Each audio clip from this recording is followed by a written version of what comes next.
त्याच्यानंतर आता माझं मत आहे की तुम्ही हे जे आहे हे उपोषण मिटवावं. मुख्य अधिकाऱ्यांशी माझी चर्चा झालेली आहे, चिंता करता कामा नये.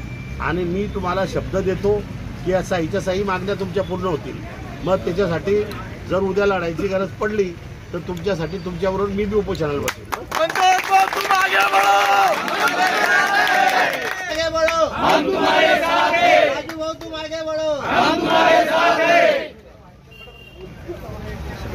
अरे संतोष भाऊ तुम आगे बढ़ो, हम तुम्हारे साथ हैं.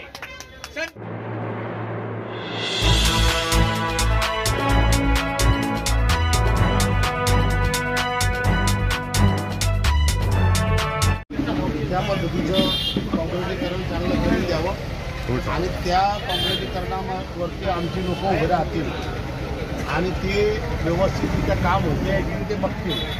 नाही तर जसे गावात बोगस कामं चालू आहे तशा आम्ही काही होऊ देणार नाही हे मी त्यांना स्पष्टपणे सांगितलं.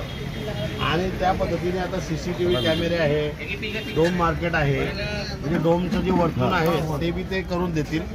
तेही मी त्यांना सांगितलं. स्ट्रीट लाईटचे जे पोल आहे हे बी करून देतील. फक्त माझी त्यांची भोगवटा पावतीच्या बाबतीत मला माहिती नव्हती म्हणून मी त्यांच्याविषयी ते बोललो नाही. ते मी त्याच्याशी बोलतो कारण भोगवटा पावती तर त्यांना लावावीच लागेल आज आणि उद्या. आणि महत्त्वाचा विषय काय आहे की आता आहे दसरा आणि दिवाळी.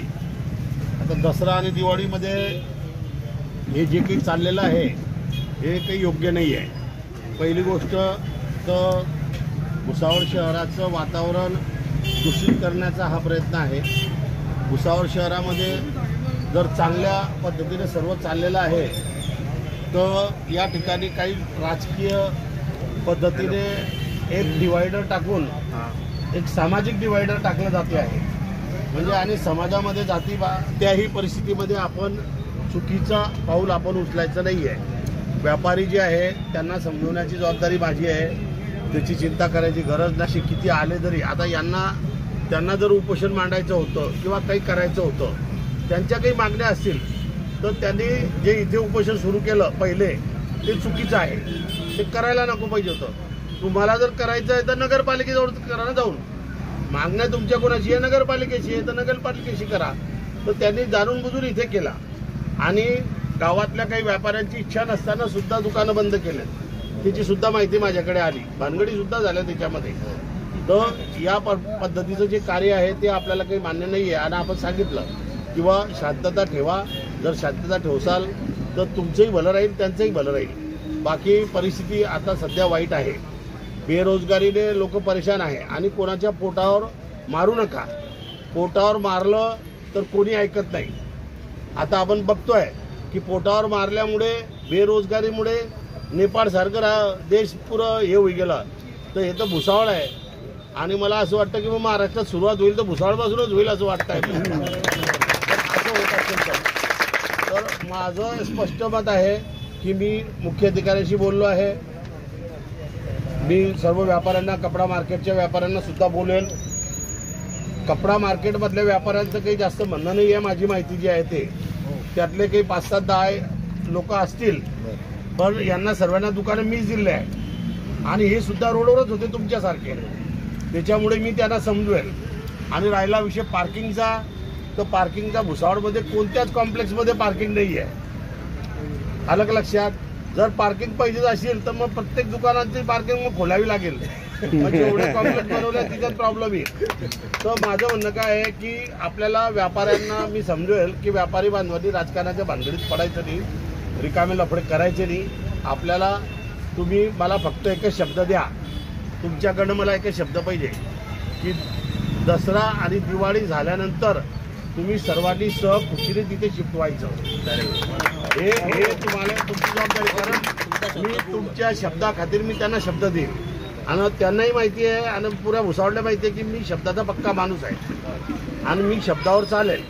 मग त्यावेळेस मी तुमचं काही ऐकणार नाही. त्यांनी ज्या मागण्या आहे पूर्ण करून द्याव्या तरच आम्ही जाऊ तिथे. हो, त्या मागण्या जेवढ्या पण आमच्या लिहिलेल्या आहे भाऊ त्यांनी पूर्ण करून द्याव्या तरच आम्ही त्या ठिकाणी जाऊ. ते म्हणजे हे नंतर करून देतो ते मग तुम्ही आता हे करा टाइम तसं नाही करायचं भाऊ.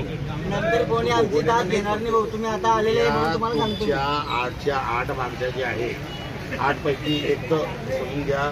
या 7 मागण्या तुमच्या झाल्या तर 8व्याचा विषयच येणार नाही नवीन जागेवर जाण्याचा, बरोबर आहे. म्हणजे आणि हा 8व्या दसरा दिवाळीचाही विषय संपला. म्हणजे या 6 मागण्या आहेत तुमच्या, या 6च्या 6 मागण्या तुमच्या पूर्ण होतील, त्याची चिंता तुम्ही करायची गरज नाही. एवढ्या 6 मागण्यांचा विषय आपण करू.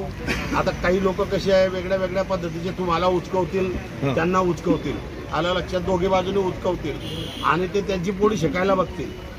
पण आता सणासुदाचे दिवस आहे, भुसावळात शांतता पाहिजे, एवढंच माझं मत आहे. तुम्ही चिंता करू नका, या 6च्या 6 मागण्या तुमच्या पूर्ण होतील, त्याची चिंता न करता आपण दिवाळीनंतर लगेच तुम्ही तिथे शिपाई तयार ठेवा. कारण याला जरी आता त्यांनी वर्क ऑर्डर जरी काढली आहे तर आता फक्त कशाची वर्क ऑर्डर काढली आहे तर कॉन्क्रिटीकरणाची, आलं लक्षात. तर कॉन्क्रिटीकरण आणि हे जे वरचं डोम आहे हे तयार करायला आणि त्याला तुमचं हे जे क्युरिंग आहे, क्युरिंग सुद्धा त्याला 15 दिवस लागतील. मग क्युरिंगलाच 15 दिवस लागतील, तर यांना तयार करायला बरे. आता आज त्यांनी JCB आणलं, ते मी दुपारी 12 वाजेला फोन केल्यानंतर तिथे JCB आलं, आलं लक्षात. तर त्याच्यानंतर आता माझं मत आहे की तुम्ही हे जे आहे हे उपोषण मिटवावं. मुख्य अधिकाऱ्यांशी माझी चर्चा झालेली आहे, चिंता करता कामा नये. आणि मी तुम्हाला शब्द देतो की या 6च्या 6 मागण्या तुमच्या पूर्ण होतील. मग त्याच्यासाठी जर उद्या लढायची गरज पडली तर तुमच्यासाठी तुमच्याबरोबर मी बी उपोषणाला बसेल.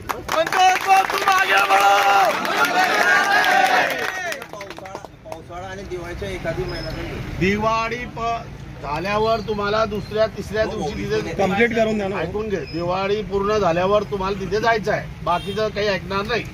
हे दिन ते दिन, या 6 मागण्या तुमच्या पूर्ण करून देतो बस.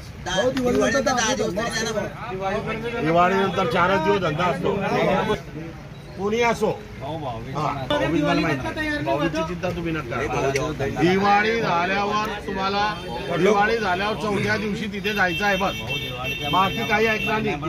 काही मला माहिती आहे ते सांगायचं नाही. दिवाळी झाल्यानंतर 4थ्या दिवशी तिथे जायचं आहे. मग बाकी तुम्ही चिंता काय करता ऐकून घ्या. पहिले जर दुकानात बसलाय मी ना तर तरी मी तुम्हाला पक्के पण दुकानं बांधून देईल. काय दुकान आपण तडी